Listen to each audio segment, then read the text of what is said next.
Next, nasabi ni Pablo, bukod sa suriin ang lahat ng bagay, next ay panghawakan ang mabuti o kung ano ang tama.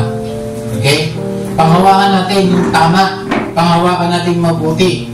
Ano ba yung mabuti? Ano ba yung tama? Tayo, bilang Kristiyano, ang pinanghawakan natin na sinasabing tama ay yung yung aral ng Diyos, yung salita ng Diyos. Yun ang tama para sa atin. Can you say amen? Okay. Tandaan natin, yung Biblia, itong Biblia, this is the revealed will of God. Sabihin mo nga ulit sa katabi mo, revealed. This is the revealed will of God. Ibig sabihin, ipinahayag na kalooban ng Diyos, ipinahayag na kagustuhan ng Diyos. Ito yun. Okay? At ito, yung aral dito, ang siyang susundin natin. Yun ang panghahawakan po natin. Tayong mga Kristiyano, sa pag-aaral ng philosophy, okay, tayong mga Kristiyano, absolutism tayo. Sabihin mo, absolutism. Ano ba absolutism na yan? Actually, kung kapag i-explain yan, kung naalala nyo ba, ang ibig sabihin yan, ang basis of truth natin, yung behavior natin, yung ethics natin, yung moral natin, ang basis lahat yan is wala nang iba kung hindi ang salita ng Diyos. Wala nang iba. God's Word alone. Okay, hindi yung salita ng Diyos plus yung aral ni Vice Ganda. Hindi pwedeng ganon. Kung hindi yung salita lang ng Diyos. Amen. Remember yung Proverbs 16, sabi ni Solomon dyan, maraming daan na sa tingin ng tao ay tama. Ngunit kapahamakan ang kahulihan nito. Because God is the author of everything. Okay?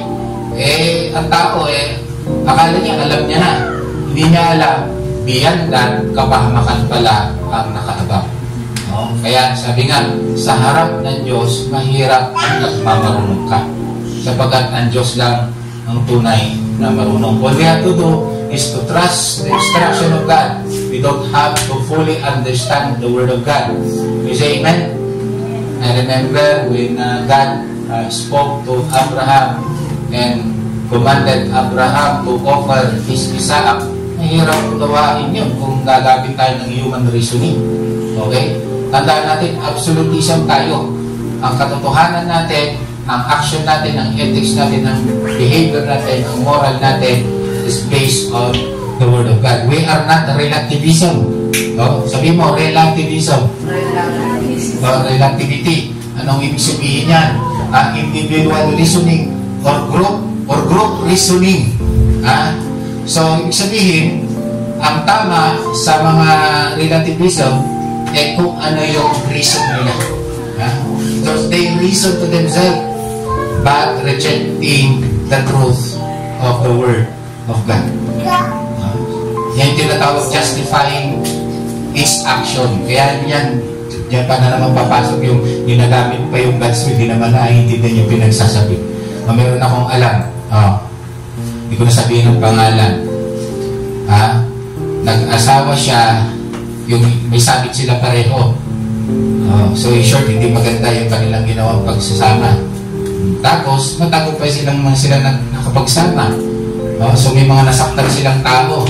Tapos pumunta ng Amerika, nagpakasal sila doon. Nakasal naman sila kasi ibang bata sa Amerika Tapos ginagamit yung salitang, kung hindi God's will, magsasama pa kami ngayon, masaya pa kami ngayon, may anak pa kami ngayon. Nakukuha niyo yun? Human reasoning. Okay? Hindi talaga yung salita ng Diyos. Ano pang halimbawa? Yung new moralism. Ano tong new moralism? Ito yung based on feelings. Usually in the context of love, basta't nagmamahalan, walang masama. Narinig niyo na yun? So nagmamahalan kayo, walang masama. Walang masama. Basta, kahit anong gawin mo, walang masama. Basta ang dahilan mo ay pagmamahal. Parang tama, no? Actually, mali yun. Alam nyo na ang ibig ko sabihin.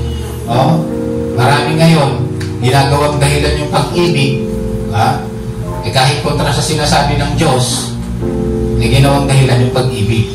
Tama po ba? Marami ngayong ganyan.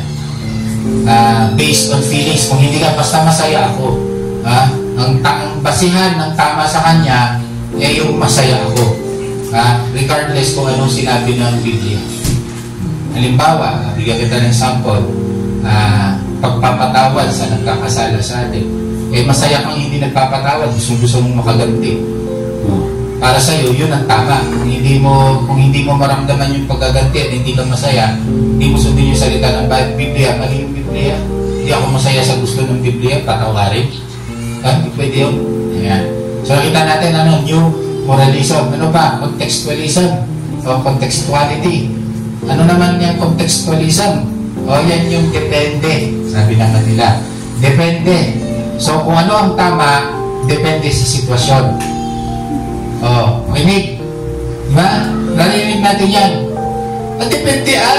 Alangan mo nga, surutog dyan alangan naman susundin mo yung sinasabi ng Biblia. Hindi, dependean. May narinig tayo dyan. Bigyan ko kayo ng sample. Halimbawa, taghirap. Na talagang pwede nating maranasan yung taggutom. At talagang pwedeng dumaranas ka ng famine, sabi niya. Parang yung panahon ni Joseph na hindi umuulan noon at hirap na hirap silang kumain. Yung rasyon ng bigas nila ay very limited at talagang nakakaranas ng gutom ang bayan ni Israel. So, anong ibig sabihin ng contextualism? Sabi ng Biblia, huwag magnakaw. Sus! Pagtsumpay lang din ng Biblia na huwag magnakaw, mamamatay na tayo sa gutom. Nandiyan pa ba tayo? So, ang tama ngayon, yung sitwasyon natin ngayon, pag hindi tayo aatake sa ibang lugar para kunin yung mga pagkain nila, mamamatay tayo. Ang tama ngayon ay mabuhay tayo. Hayaan mo na yung sinasabi ng Biblia.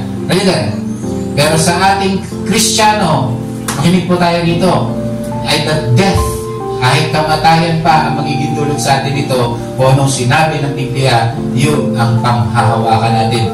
Yun ang tama. Kaya sabi rito, panghawakan mo kung ano ang tama. You say amen to that? Hindi yung tama ng mundo. Dahil ang tama ng mundo ay may tama. You amen? Doon tayo sa katuwiran ng Diyos. Lalo na mga kabataan ngayon, listen sa mga kabataan katulad ko. You are the subject of those kind of truth today. Yung sinabi ko, yung relativism, yung moralism, contextualism. Pero dapat bilang isang Kristiyano, ang panghawakan natin tama ay yung salita ng Diyos. Palakpakan na natin ang Diyos. Kaya pag sinabi ng Biblia, anak, igalang mo ang iyong ama at ina. I-apply natin yung moralism. Hindi ako masayang igalang mo ang tatay kong nasinggero. Ay hindi ko siya igagalang based on feelings. Ayun din. I-apply natin contextualism. Bakit ko igagalang yung tatay ko nasinggero? Uwi na ba? Isisipahin pa ako, gagalang mo. Depende. Ayun din. Ano yung isa? Yung sinabi ko, dapat yun, di ba? Contextualism, new moralism. Ano yung pangatlo? Relativity. Kung ano yung uso. Kung ano yung trending, yun ang tama. Yun ang ibig sabihin nun. Ito ang sinang-ayunan ng marami, kaya ito po yung tama. Dali. Kapares ngayon, ano ba yung uso ngayon? Di ba, tungkol sa bata. Di ba, sabi ng uso ngayon sa kabataan, kinig tayo dito, bawal daw kayong paluin.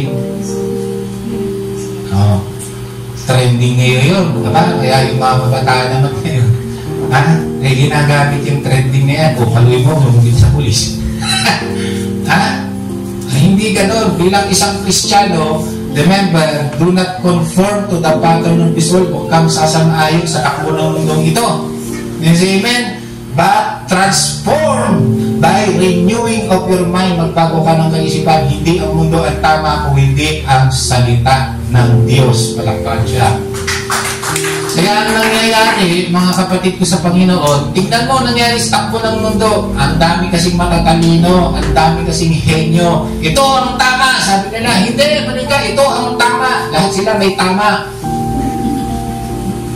Kaya anong nangyari sa mundo? Nagkagulo. Kasi lahat may tama.